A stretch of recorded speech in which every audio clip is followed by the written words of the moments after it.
All right, Secretary LaRose, thank you for the time. I want to walk through a couple of topics. First, I want to start with the January 6th committee.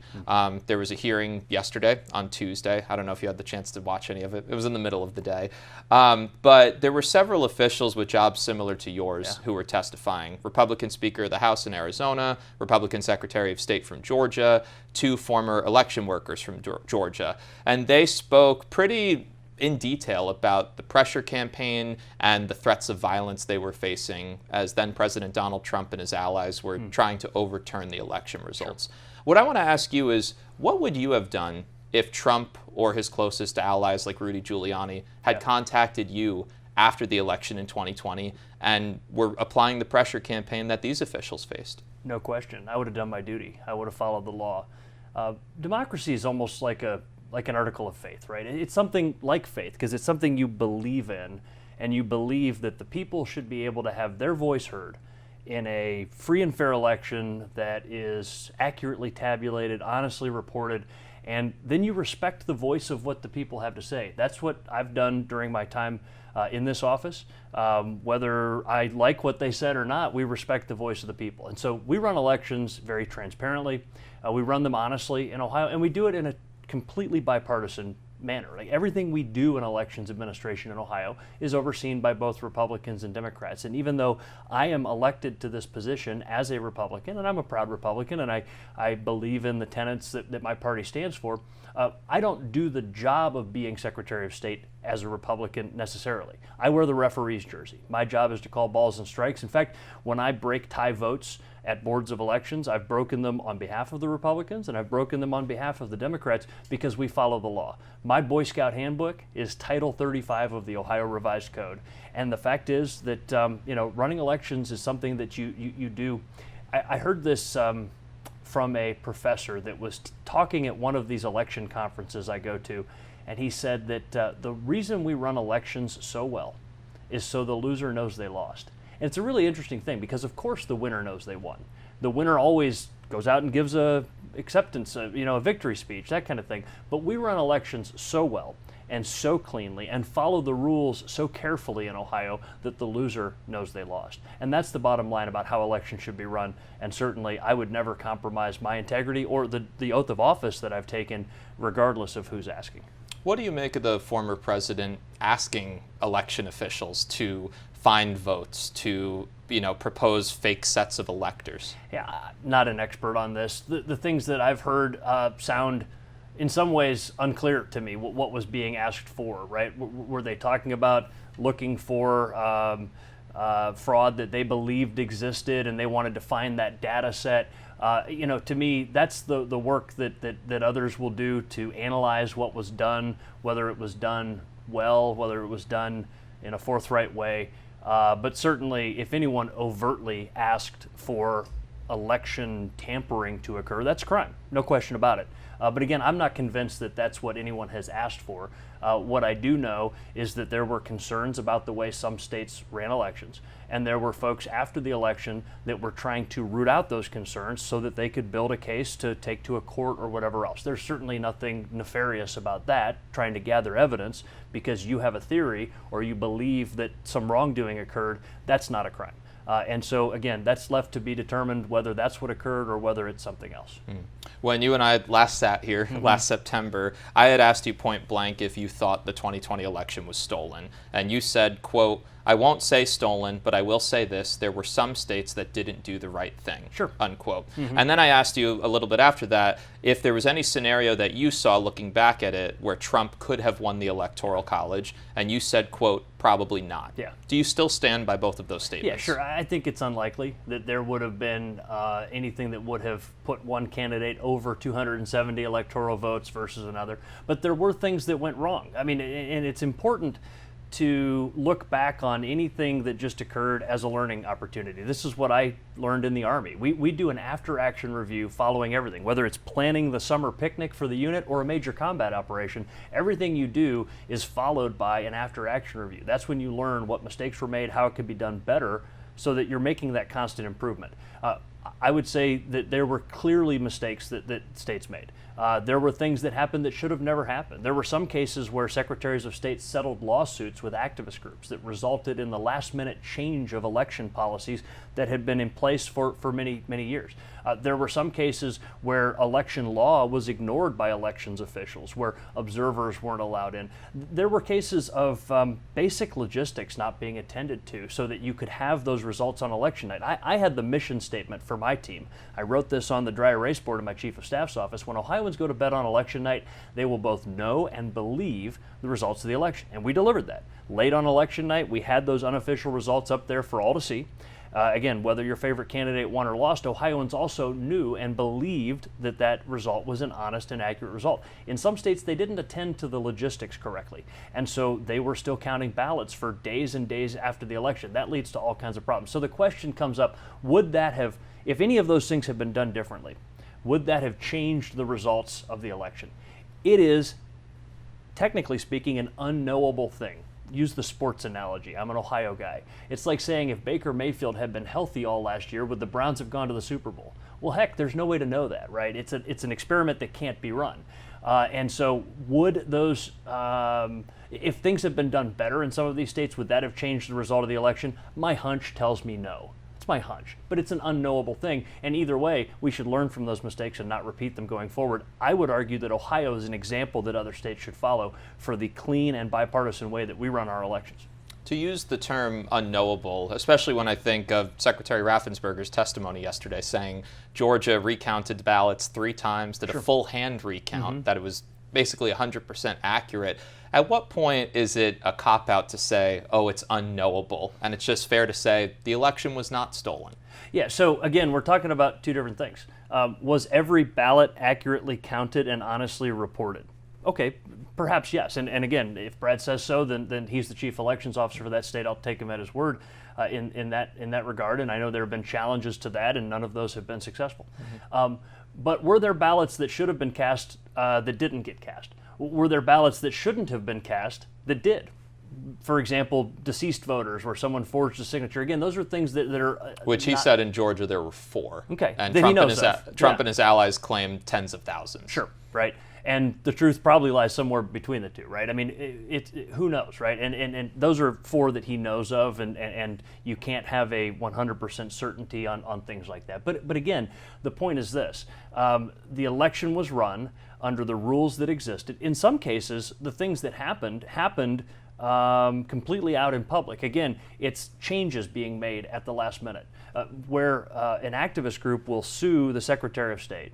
And then they'll come in and say, you know what, we can make this lawsuit go away if you just agree to these 3 or 4 provisions. And then now, just weeks before the election is set to begin, or in some cases after early votes had already begun being cast, we change up the rules of the election. That has happened in some states. Again, that's not illegal because it happened in a court of law, but it shouldn't have happened, right? That's the question that exists. And for my Republican brethren and sisters, I've said that as a party, we should be more focused on fighting those activist lawsuits before the election, whereas it seemed like the GOP got much more interested in lawsuits after the election. Give you an example. I was sued 5 times in the month of September. In Ohio, the Attorney General and I were ready for that because Ohio has a history of that kind of litigation. And so Dave Yost and I, we fought all of those lawsuits and we won all of those lawsuits. Sometimes it took multiple appeals and that kind of thing, but the final say was we won all of those lawsuits. In some states, they didn't have the kind of legal support. They weren't ready for that. And so in order to make some of those lawsuits go away, they cut deals. Well, if they had had the legal firepower that the left had on the right, they may have had a different outcome. And again, this is where I would say some tough love for the GOP is that we need to get more focused on fighting those pre-election lawsuits more aggressively, because again, and I always have the rhetorical question for these folks that file these lawsuits, where were you 6 months ago? Where was this bright idea of yours 6 months ago when you could have come to the state legislature, worked it through the process the right way? Because you shouldn't pass election law at the courthouse. It should be done at the state house. And that's an example of one of those things that happened in other states that shouldn't have happened. And that's why I say, would it have changed the result? My hunch says no, but ultimately it's unknowable whether those changes had a material impact on the election or not. You mentioned earlier you're running for re-election yourself right now. You welcomed Donald Trump's endorsement for your campaign back in April. I was in Cuyahoga Falls on May 1st ahead of primary day, and I was at an event that you were at for J.D. Vance, and you told the crowd, quote, "President Trump knows how important election integrity is as well," and a broader topic about that. Why are you comfortable having his support and bringing up what he's saying about elections when it's provable that he is casting conspiracy theories about the results of 2020 and every single day continuing to campaign on the fact that a free and fair election was stolen? It's the old Ronald Reagan quote that the person who agrees with me 80% of the time is my ally. My wife and I don't agree on everything. We're going to spend the rest of our lives together. And so certainly I support a lot of what President Trump was able to accomplish in the White House. I mean, listen, Qasem Soleimani is dead. That's a great thing. Taxes were cut. I believe that our foreign adversaries feared us during the Trump administration, and I believe that our foreign allies respected us and appreciated the relationship they had with America. I think that we were able to streamline regulations that made it easier for people to grow a business. Energy prices were low, and we had become energy self-sufficient as a nation. Compare that to where we are right now. I think you see a tale of two very different administrations. Certainly, that doesn't mean I agree with President Trump on everything. My style is different from his style, right? He was not hired to be a Sunday school teacher, right? He's not a warm and fuzzy kind of character like that. He's somebody that is pretty aggressive and abrasive in some ways. And again, that differs from my style. But I agree with President Trump in what he was able to accomplish. And where we differ, that's fine. There's room for people to have differences of opinion and still support one another. And that's exactly what happened here. I was proud to earn his endorsement, and I'm proud to be running for re-election with his endorsement. I've spoken with voters during my trips to Ohio who have said, speaking as them, I'm a conservative. I loved all the policies Trump pursued, but January 6th crossed a line for me. And the fact that he has leaned further in to the lie about the 2020 election crossed a line. At some point, and this is what voters are telling me, our elected officials need to say, you know, it's time to move on from this person if they're not willing to move on, even if the policy is there. What's your argument to them for why that's not the case and why it's still worth, you know, accepting Trump's support and welcoming him? Well, I would argue that that's ultimately up to the voters. And the voters in Ohio have made it clear that those sort of America First Donald Trump policies are what they supported. I think a lot of Ohioans may not have liked the temperament or the approach to things, but I tell you what, I would trade a few mean tweets for $2 gasoline right now. I mean, you know, there are real impacts that leadership has in the White House. And sure, style points matter. And my style is different from Donald Trump's style. But when it comes to substance, he got it done in a way that I think mattered. One I forgot is he moved the embassy to Jerusalem. Listen, how many Republicans and Democratic administrations had wrung their hands and clutched their pearls about that? He just did it. And you know what? It worked.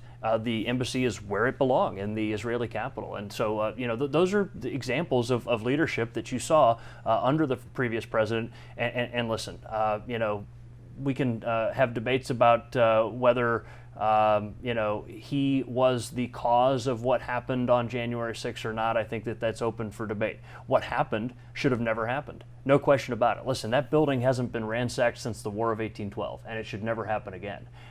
That is the seat of power. That is not only a symbolic place, but it's the place where the people's business gets done. And it's something that should not have happened. Political violence like that is not acceptable. It's not acceptable a few blocks from here when it occurs.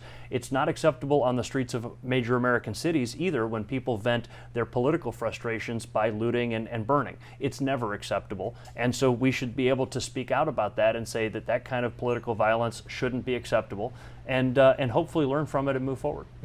You also campaigned for J.D. Vance, supported his Senate bid. Obviously, he's the GOP nominee now. He has also said baselessly that the 2020 election was stolen, and it contrasts from his successor, or his predecessor, Rob Portman, who's leaving, who certified the results, has said outwardly that Donald Trump lost. Have you ever sat there and said, am I comfortable supporting JD because he's latching himself onto that, especially when someone like Portman, who's very respected in the state and by your party, was willing to buck that trend? Listen, and by me, I've considered Rob Portman to be a mentor for a long time, and I've appreciated his counsel over the years, and I hope to have it for many, many years to come. It's a loss that he's decided to move on from public life, but I appreciate that that's the decision he's made, and he starts a new chapter here next January. Listen, it's up to J.D. Vance to speak for J.D. Vance. I can tell you that I supported him because I think he's the right man for the job. He's a fellow veteran. He has a background where at a very young age he's been very successful. He is the definition of a self-made man. Obviously his difficult childhood is legendary. He wrote a book about it. There's been a movie made about it. Most people that came up with those difficult circumstances would not have achieved what JD has achieved, but he has been able to transcend that. He's been able to put himself into the Marine Corps and then put himself into college to work in business at a very successful level and to write a New York Times best-selling book all before the age of, 35. J.D. Vance is a very talented and very capable man, and he's going to be a great United States Senator if the voters of Ohio choose that, and I believe that's what they'll do.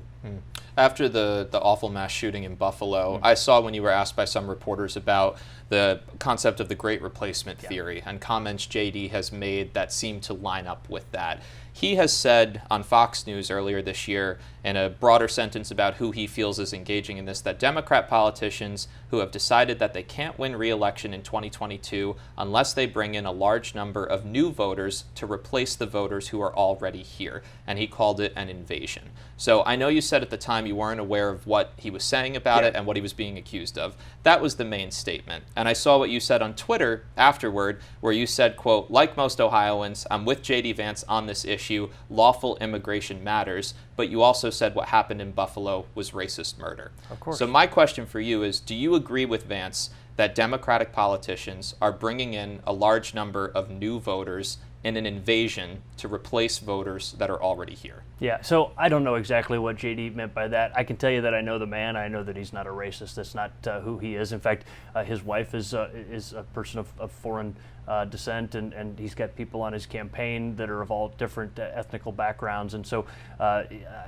it's up to him to answer what he means for that. I can tell you that there have been generation after generation in this country where that sort of idea has existed. It wasn't true when it was the Irish or the Italians that were coming. When my great-grandfather came to this country, people threw snowballs at him when he was walking to the union rubber shop job that he had in Akron and said, go home, you're taking our jobs. It wasn't true then. And honestly, each successive generation of immigrants has brought not only great economic prosperity, but also great sort of cultural variety to this country. Look at the great food and music and culture that we have. So we're a country of immigrants. That's a great part of our history. We expect people to come here legally, to work to earn their citizenship, to become a part of this big American family. That idea that somehow some big wave of immigrants is going to dramatically change the politics of this country, I just don't think that's true.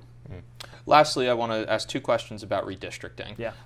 Voting rights advocates right now in Ohio are currently exploring another reform effort to the way Ohio handles the process. And one possibility being looked into is this idea of an independent citizens redistricting commission, in which none of the 7 current commission members, which you are one of, would be part of it. Sure. What do you think of that idea? I just don't think any such thing exists. I think it's a falsehood to say that you're going to have a citizen commission that's completely independent. I think what that does is it requires partisans to pretend they're not, right? I don't think that there are people who are experienced or versed in this process that want to put 4 or 5 months of their life into working to draw new districts. And let's be honest, it is an enormously complex process, right? There are not people that want to put that much time into this that don't bring any political bias to it. And so really what it does, again, is it requires Republican and Democratic people with political leanings to pretend that there's some sort of independent commission. I think that what a better system is to put Republicans and Democrats at the table, to acknowledge that these people are Republicans, these people are Democrats, to acknowledge that both parties care deeply about the process, and then to compel statesmen and women to actually roll up their sleeves and compromise. And if there's room for improvement on the process we have right now in Ohio, it's that the process to compel that kind of compromise has not been compelling enough. I've said that we ought to put Republicans and Democrats at the table and put a sort of sword of Damocles over their head. Well, perhaps that sword hasn't been sharp enough or large enough, because I had some of my Republican colleagues, and this was disappointing to me, say, well, you know what, we're in the majority, so we don't really have to work with the Democrats on this. Well, that's Not my view of the way this should work. But likewise, when I sat down to try to reach some compromise with my Democratic colleagues throughout this process, I had them look me in the eye and say, we're going to get what we want in court, so why would we work with you right now, because we have a better opportunity through the courts? Well, that's the definition of a broken negotiation. Neither side feels compelled to or really interested in coming to the middle to compromise. And so to the extent that we need to reform this process, I think that it's putting, again, Republicans and Democrats at the table, finding ways to compel them to compromise. If you look at states where they have tried to create a so-called independent commission, and I use those air quotes intentionally because I really just don't think such a thing exists, it has not been a resounding success. States like New York were really an unmitigated disaster, both from the left and the right, and ultimately ended up being resolved in the courts again.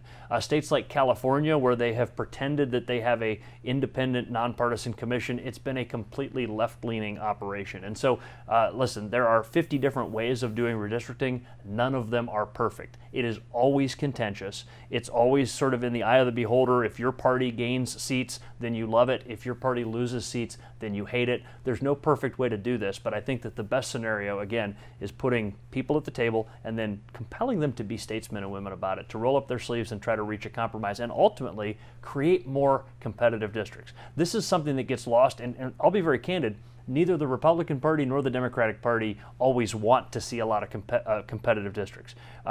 For their own sort of political reasons, they would rather see safe districts, safe Democratic districts, safe Republican districts.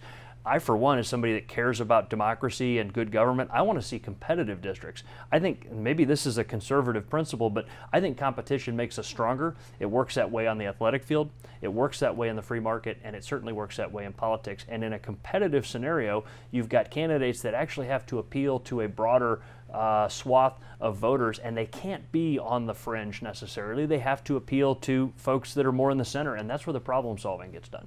If that's what you want and what you envision, what do you say to Ohioans who look at both the congressional map and the state legislative maps and they say the Ohio Supreme Court has called both of these illegal, but federal courts are saying we have to deal with them for at least a couple of years, and they say, Secretary LaRose, you sit on this commission, there's more you could have done. Sure. You could have voted differently, you could have stood up and taken a broader stance on it. Yeah. Why didn't you? Well, first of all, I did quite a bit, and if they'd been with me through this process, they would have seen dozens and dozens of phone calls and meetings and opportunities to talk to both my Democratic and Republican colleagues to try to find ways to meet in the middle. But ultimately, it comes down to, are the numbers there to pass a map? And that's the hard reality of legislating or passing maps, that it takes a certain number to pass. And so that's where that was. I'll say this, though. The Ohio Supreme Court had the opportunity to determine whether maps were constitutional or not.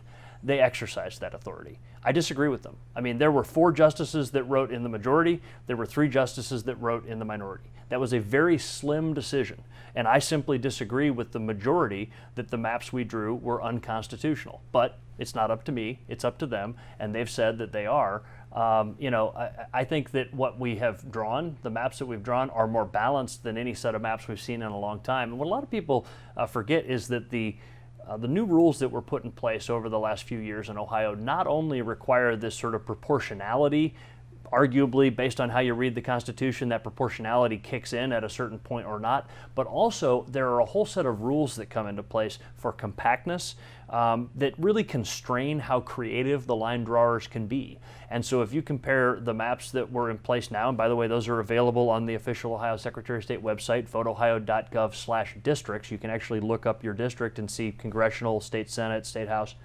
You look at those maps compared to past maps, not only are they more compact in many ways and less kind of tortured shapes with different arms and things reaching out from them, but also that we drew the exact proportionality that the court ordered us to. That's why it was really shocking to us that they rejected the map. The court told us, and again, this doesn't appear in the Ohio Constitution, but they told us you have to draw 45 Democratic districts and 56 Republican districts. Well, we did exactly that. We drew 56 districts that lean Republican and 45 districts that lean Democratic, and they still rejected it, inventing this concept that the court completely came up with on their own called symmetry. They said that there was asymmetry between the competitiveness of those two districts. Again, that concept is not anywhere in the Ohio Constitution. Those 4 justices made that up. Again, you have the exact proportional numbers that they told us, and still they found a way to reject it. Don't know what they were thinking. All right, we covered a lot. Anything else you want to add? We're looking for people to sign up to be poll workers. We have an election August 2nd because because of all of the litigation related to redistricting. We have no choice but to have this second primary. The date of it is August 2nd. Ohioans will have the same 3 choices they've always had: a whole month of early voting, a whole month of absentee voting, and of course Election Day voting on August 2nd. That election is already underway because last Friday we started sending out overseas and military ballots. So we're nearly a week into this election at this point already. People overseas, our overseas and military personnel are already receiving, and in some cases may have already sent back their ballots. But we're looking for poll workers. It's the first week in August. It's going to be a hard time because families are taking that last vacation. They're doing all the things that people do in the summer. And so we need both Republicans and Democrats, about 40,000 of them, to sign up for this important duty. And the place to do that is at voteohio.gov. The Board of Elections in your county will train you. They'll pay you for your day's work. But more important, you're going to be on the front lines of actually running another free and fair election for the people of Ohio, and it's a great education. If you have, if you've heard things that concern you about election integrity, come see firsthand why we say in Ohio it's easy to vote and it's hard to cheat. Why we know that it's an honest process. You'll see that if you serve as a poll worker. And again, voteohio.gov is the place to sign up for that. All right. Thanks so much. Take care. Great to see you.